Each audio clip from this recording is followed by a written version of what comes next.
Bonjour. Pour commencer, nous allons considérer comment est configurée cette pleine lune en Sagittaire. Elle est loin d'être simple. Alors, pour commencer, nos émotions vont être remuées par tout ce qui concerne la connaissance, les faits, les croyances, bref, tout ce qui se rapporte au Sagittaire, où se trouve la lune. Notre sens du but et de l'identité est activé par le soleil qui vient d'arriver en Gémeaux. Il y a aussi une énergie mineure. Alors, comment nous percevons ce que nous savons mais ne savons pas? Ça c'est l'astéroïde Sedna qui est aussi en Gémeaux et qui, mine de rien, participe à cette pleine lune, à mon sens. Nos perceptions profondes, en particulier la perception que nous avons de la vérité, sont vues à travers une lentille très moderne, voire révolutionnaire, avec désormais Pluton en Verseau, qui est rétrograde, et qui donne son avis durant cette pleine lune. Il n'est pas le seul à donner son avis d'ailleurs. Vénus, Jupiter donnent leur avis eux aussi. C'est une pleine lune où beaucoup d'énergie ricoche. Elle ricoche. Il y a un ballon qui circule là, dans toute cette assemblée. Mais son symbole s'habillant, dans le même temps, c'est deux hommes jouent aux échecs.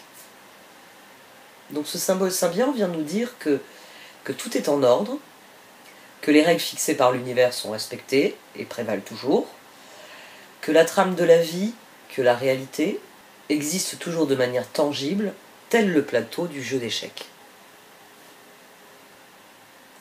Mais, à mes yeux, ces énergies, elles ricochent. Elles ricochent parce que Neptune, Vénus, Jupiter sont tous les trois à 29 degrés. Et Vénus et Jupiter sont encore largement conjoints à Uranus en Taureau d'ailleurs. Mais dans le même temps, ils sont conjoints au Soleil qui vient de passer en Gémeaux. Et oui, j'ai moins de 5 degrés. Il y a de l'électricité dans l'air. Le sentiment que quelque chose doit changer. Mais on a beau scruter le ciel, rien ne semble venir. Je commence à me demander s'il ne va pas falloir attendre la comète, comme dans l'ancien temps. Concentrons-nous sur la pleine lune. Après tout, c'est d'elle dont il s'agit ici. La pleine lune en Sagittaire, la lune en Sagittaire est opposée au Soleil et à Sedna, j'y tiens, en Gémeaux. Mais aussi la conjonction Vénus-Jupiter en Taureau.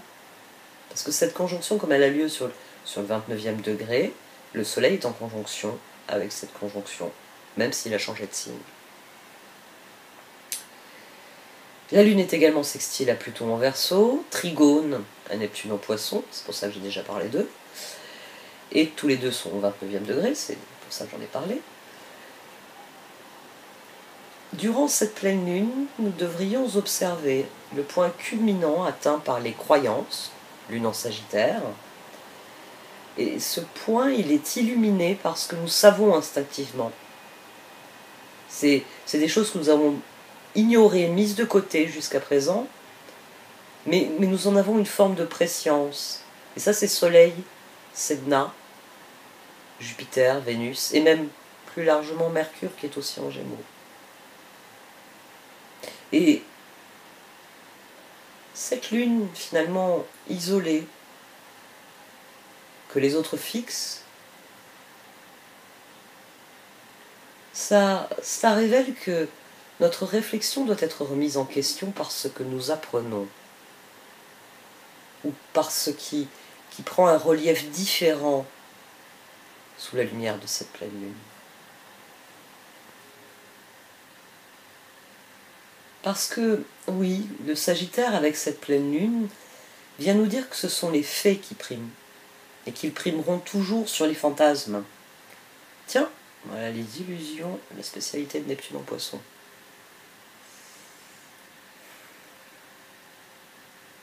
L'univers obéit à des règles qui sont immuables. Et c'est ça que vient souligner cette pleine lune sur l'axe Gémeaux-Sagittaire. Nous ne sommes pas dans l'univers de Jumanji. Les faits sont les faits dans notre monde. Les règles ne sont pas inventées par le prochain coup de dé et par une espèce de chasseur fou. Et c'est pour ça que durant cette pleine lune en Sagittaire, nous allons avoir le sentiment que quelque chose cloche. Ça va être tellement indéniable que tout le monde va se dire ça cloche. Ça cloche. Rien à faire. On peut pas continuer d'ignorer le fait que les choses clochent. L'expression en elle-même, ouais, elle est bien trouvée. Il y a quelque chose qui cloche. Et ça fait un moment que ça cloche. Mais on n'entend plus les cloches. Non, je ne vais pas vous le faire toute la vidéo. Mais je crois que vous avez compris l'idée. Et cette pleine lune est intéressante parce que le Sagittaire et le Gémeaux, ce sont les deux enquiquineurs du zodiaque. Je sais de quoi je parle. J'ai une sœur Sagittaire, un frère Gémeaux. Non, je blague. Mais ouais, ils ont en commun de toujours vouloir savoir ce qui cloche. C'est un truc, je connais des Gémeaux et des Sagittaires. Ils ont la manie. Alors moi qui suis la championne pour appuyer sur les boutons, eux ils aiment bien le trifouiller les boutons. Ils aiment bien le chatouiller. Ils aiment bien le souffler dessus pour voir si ça va faire du bordel. Et vu que c'est eux qui donnent la fête de la pleine lune, bah, ils vont poser plein de questions pour obtenir des réponses. Parce que c'est une pleine lune qui va être bavarde. Qui va être très bavarde. Ça c'est Mercure. Mercure il est en Gémeaux, il a qu'une envie, c'est se mettre à chanter. Je vais en revenir au symbole saillant de cette pleine lune pour le reformuler. Le Sagittaire et le Gémeaux vont jouer aux échecs. Et comme ce sont deux excellents joueurs, ils vont probablement trouver ce qui cloche. Et vous? Vous n'avez pas cette impression que l'énergie peu à peu change de direction?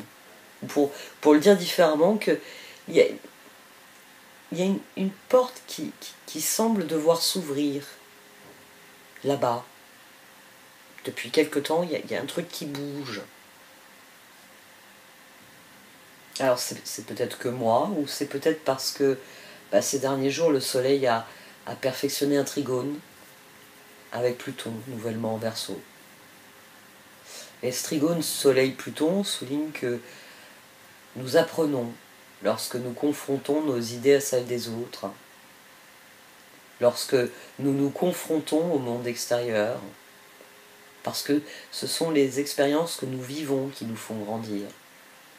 Et que c'est pour ça que c'est un processus à l'œuvre chaque jour de notre vie. Nous apprenons en fonction des expériences que nous vivons et des informations que nous recueillons. C'est le propre de l'axe Gémeaux-Sagittaire. Ça tombe bien, puisque le 23 mai, nous avons cette pleine lune en Sagittaire, qui vient donner une nouvelle tournure aux événements. C'est ce que nous dit l'astrologie, que cette pleine lune en Sagittaire va donner une nouvelle tournure aux événements. Dur de déterminer laquelle. Quoique. Il y a une tension dans l'air, quelque chose sur le point de changer. Parce que ça doit changer. C'est de là que vient le sentiment que quelque chose cloche. Du décalage entre les faits et ce qui en est dit. Et cette dissociation-là, elle n'est plus tenable. Parce que si elle perdure, c'est la folie, au sens propre. Parce que se dissocier de la réalité, c'est plonger dans la folie. Il faut revenir à une forme de réalité, à un discours de réel, de vrai, de vérité. Et c'est justement ce dont les planètes parlent durant cette pleine lune. Parce que les planètes, elles voient tout bien plus loin que nous. Et c'est pour ça que nous avons cette pleine lune sur l'axe Gémeaux-Sagittaire. Parce que c'est l'axe astrologique de la sagesse. Parce que l'axe Gémeaux-Sagittaire, c'est l'interaction entre les informations que nous recueillons, Mercure, Gémeaux, et les expériences que nous vivons, Jupiter-Sagittaire. Et la signification profonde, le moment où on comprend ce qu'on a vécu, on comprend ce qu'on a appris, c'est cette tension qui est entre les deux signes.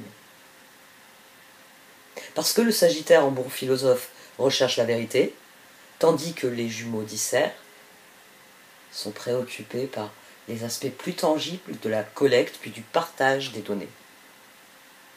Ah oui, vous êtes content, je ne vous ai pas traité de bavard. Vous êtes dissert. J'aime beaucoup ce terme, je suis contente de vous l'avoir dit. Et puis vous faites du collecte et du partage de données. J'aime beaucoup les Gémeaux. Je rigole toujours beaucoup avec les Gémeaux. Et c'est la saison du Gémeaux.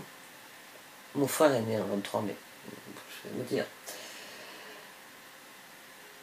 Et pendant la saison des Gémeaux, c'est la période de l'année où il y a une espèce de mise à niveau, de prise de conscience globale. C'est souvent le moment où on se met à voir notre environnement avec un nouveau regard. C'est le printemps, c'est le renouveau. Donc ça nous semble normal. Mais c'est l'effet Gémeaux, ça. C'est un appel à voir plus loin, à centraliser les données, à les hiérarchiser pour, oui, les aligner avec la réalité. Et chaque année, la pleine lune en Sagittaire vient nous rappeler qu'il ne faut pas perdre de vue la situation dans son ensemble. C'est elle qui vient projeter la réflexion sur l'avenir. Parce que c'est le Sagittaire qui nous invite à construire des ponts entre l'intuition et la logique, entre les informations que nous avons collectées et les expériences que nous avons vécues. Et c'est ça qui nous libère à terme de croyances limitantes. Donc, il faut simplement faire ce constat. Il y a quelque chose qui cloche. Et à partir du moment où on fait ce constat, on libère la situation. On libère la réflexion. Donc maintenant, libérez votre réflexion. Prenez le temps de réfléchir à la manière dont vous avez élargi vos horizons pour commencer. Vous faisiez quoi lors de la nouvelle lune en Sagittaire le 12 décembre 2023 ? Qu'est-ce qui a évolué depuis ? Comment votre vision du monde a-t-elle évolué ? Qu'avez-vous appris ? Qu'avez-vous compris ?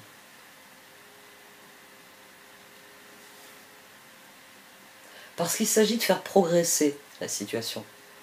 Une autre excellente chose, c'est le Sagittaire et Jupiter, dans le tarot, c'est la roue de la fortune.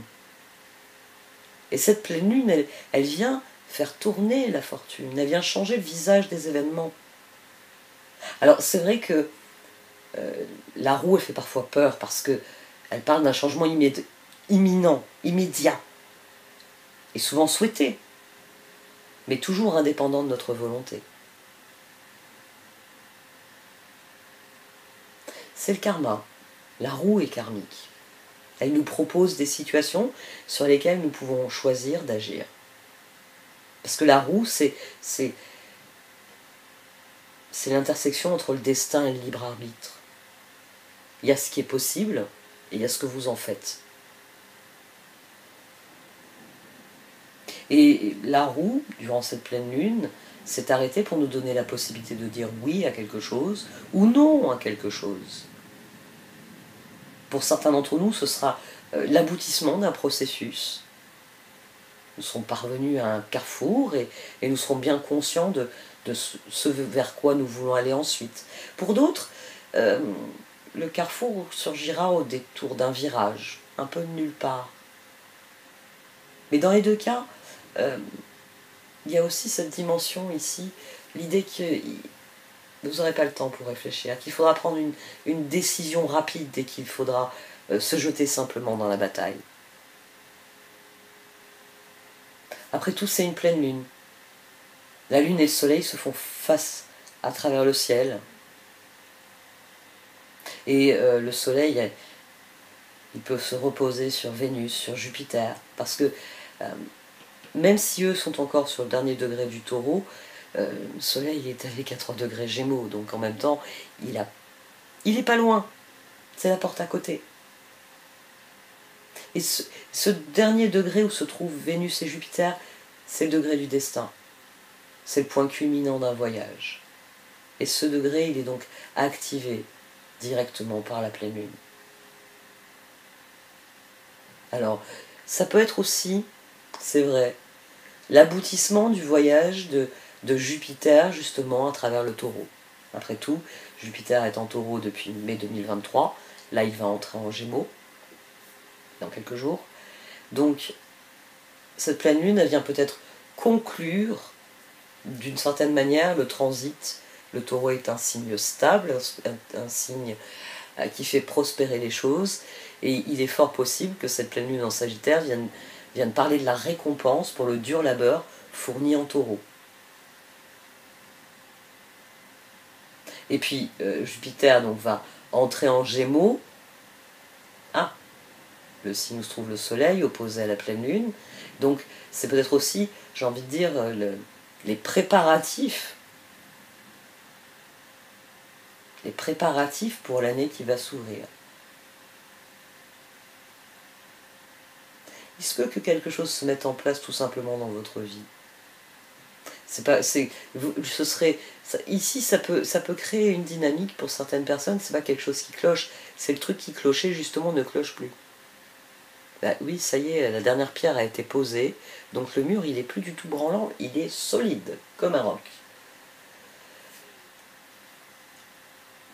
En fait, comme je l'ai dit, les énergies elles ricochent, elles traduisent une tension, elles traduisent une espèce de va-et-vient permanent. Parce que pendant que le Soleil discute par-dessus son épaule avec Vénus et Jupiter, tout en ayant bien conscience que Sedna l'attend pas loin et qu'il va bien être obligé de faire face à ce qu'il a préféré ignorer, bah, la Lune, elle, pour se rassurer, elle est toute seule. Elle n'a pas de compagnon avec qui discuter durant cette soirée. Elle fait un sextile exact, à peu de choses près, avec Pluton rétrograde en Verseau. La pleine lune en Sagittaire sextile à Pluton rétrograde en Verseau. On peut le voir comme les nouvelles connaissances récemment acquises, peut-être même le côté obscur de ce que vous avez découvert, tout cela prend son sens d'un seul coup. Peut-être qu'avec ce sextile, la lune, de sa communication avec Pluton, ça permet de faire progresser la perception des choses. Ça peut parler d'un système de croyance qui se transforme. Et oui, Pluton c'est la rétrogradation. Pluton c'est la transformation, pardon. Alors il est en rétrogradation. Donc vu qu'il est en rétrogradation, là c'est un lapsus utile, peut-être que c'est un nouveau système de croyance qui se solidifie. Parce que Pluton rétrograde, parce qu'il dit, oui effectivement, maintenant que j'ai bien considéré les choses, maintenant que je suis en Verseau et que j'ai un nouveau regard, telle et telle chose doivent évoluer. Donc si vous avez l'impression, oui, de découvrir pratiquement un nouveau territoire, d'avoir tout d'un coup une vision qui s'élargit d'un coup, c'est tout simplement que vous êtes enfin parvenu au point où vous pouvez voir la nouvelle réalité, celle vers laquelle nous tendons tous, individuellement, collectivement, mais de manière assez inconsciente finalement. On a tous conscience que les choses ont changé, que les cartes ont été redistribuées. Oui, j'ai pu parler de jeu d'échecs. Que les cartes ont été redistribuées, mais que on dirait que les joueurs n'ont pas réalisé que les cartes avaient été redistribuées.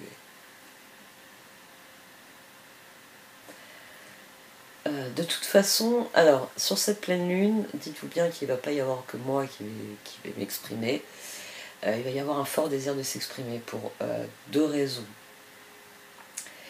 La conjonction entre Vénus et Jupiter, ça déjà, c'est... en fait, ça va surtout nourrir notre créativité, notre amour, ça peut nourrir énormément tout ce qui est art, musique. Mais il est possible aussi, vu que c'est le degré anarétique, vu que Uranus leur a peut-être donné des mauvaises idées avant qu'il quitte le Taureau, il y a la chance d'exploser, d'avoir besoin de dire ce que l'on ressent, besoin de dire ce que l'on désire. Vénus, Jupiter. Et forcément, c'est collectif, donc des personnes autour de vous vont peut-être se lever tout d'un coup et énoncer leur vérité. Une vérité qui vient du cœur. Hein. Vénus, Jupiter, ça viendra du cœur. Parce qu'elles ne pourront plus se taire. C'est plus possible, elles ne peuvent plus se taire. Et c'est ce qui ouvrira aux autres de nouvelles pistes de réflexion et de recherche. Non, mais à mon sens, Mercure en Gémeaux, il va s'éclater cette année. Parce que là, Mercure est en Gémeaux. Et déjà depuis une semaine, je trouve qu'il a favorisé la communication. Mais cette pleine lune devrait encore intensifier cela. Vous allez peut-être recevoir des messages inattendus, ou même en envoyer vous-même à la faveur des changements qui se produisent. Peut-être que vous allez enfin entendre les informations que vous aviez besoin d'entendre. Peut-être que c'est des faits que vous allez observer et qui vont prendre tout leur sens, justement parce que vous avez bien intégré tout ce que vous avez appris ou compris jusqu'à maintenant. Et pour en venir à la conjonction, Jupiter est le maître de cette lunaison, c'est pour ça qu'elle est si importante. C'est parce que ça se passe en face, chez lui. Et Vénus elle-même est dans son propre signe. Vénus en taureau, elle est dans sa maison. Donc, ça nourrit profondément les dynamiques qu'il y a dans cette pleine lune. Parce que Jupiter magnifie tout ce qu'il touche, et parce que Vénus, elle n'est qu'abondance quand elle est en taureau. Donc, ça peut parler d'une opportunité de croissance individuelle, peut-être même d'amour, d'un nouvel amour pour les plus vénards. Mais une chose est sûre, ça vient parler de quelque chose de tangible, quelque chose de fiable, qui est là, qui est à portée de main, qui est possible. Il suffit juste d'avoir les yeux ouverts. Sinon, vous allez vous cogner le petit orteil, vous dire « Ah, ça fait mal !»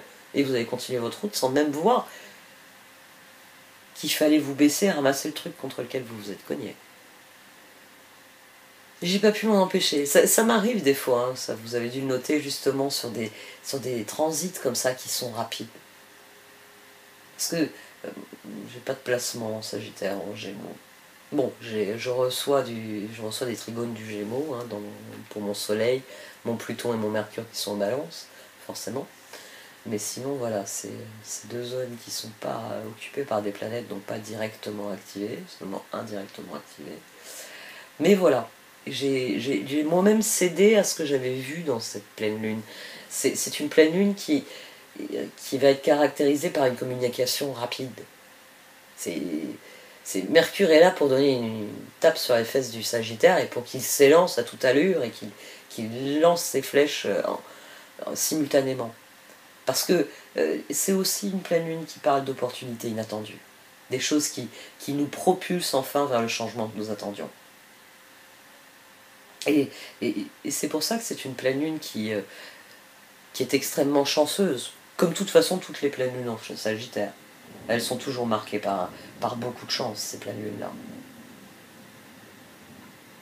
Parce que Jupiter, forcément, il est d'une grande générosité. Puis là, en plus... Vénus avec ses paniers pleins en taureau, il peut faire le généreux.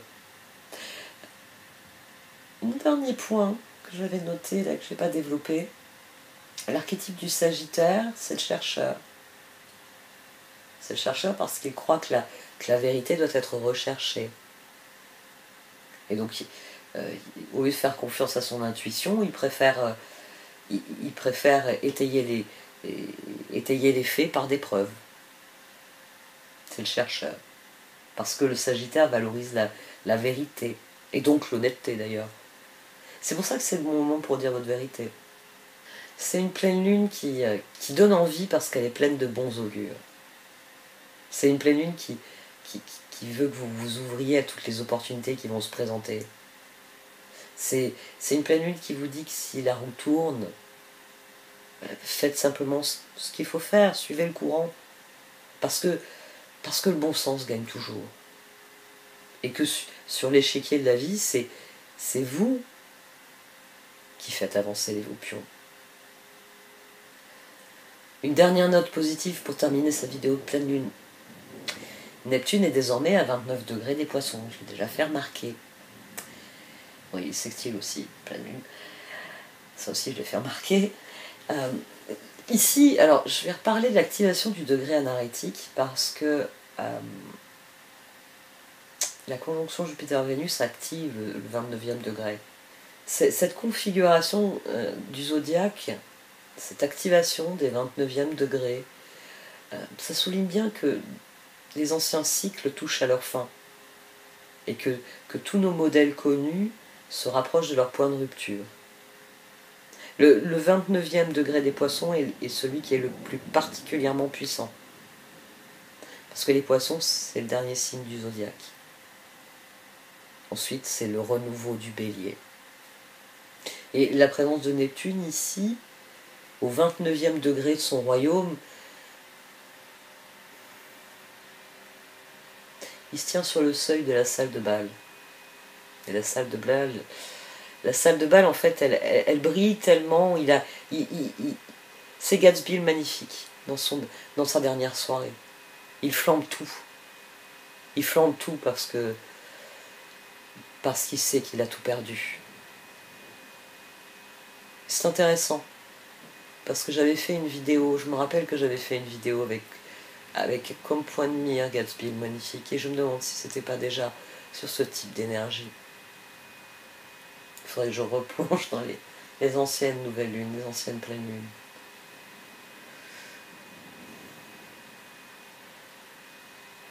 C'est la fin d'une ère. Peut-être la fin de l'ère des poissons. Et c'est d'autant plus intéressant que tout autour de nous, dans la réalité vécue quotidiennement, c'est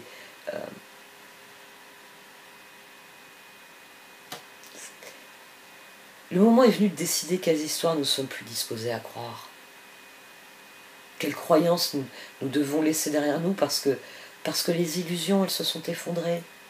Elles se sont effondrées sous le poids de la réalité. Parce que lorsque le voile se déchire, nous pouvons voir tout ce que le monde a à nous offrir tout autour de nous, encore plus loin que ce que nous pouvons voir. Et cette pleine lune, elle vous demande si vous appréciez la vue. C'est de ça qu'il s'agit. Est-ce que vous appréciez la vue? Ou est-ce qu'il est temps de sortir de cette salle de bal parce que c'est triste. C'est triste de voir Gatsby s'effondrer. Mais qu'il y a un moment où la folie doit s'arrêter.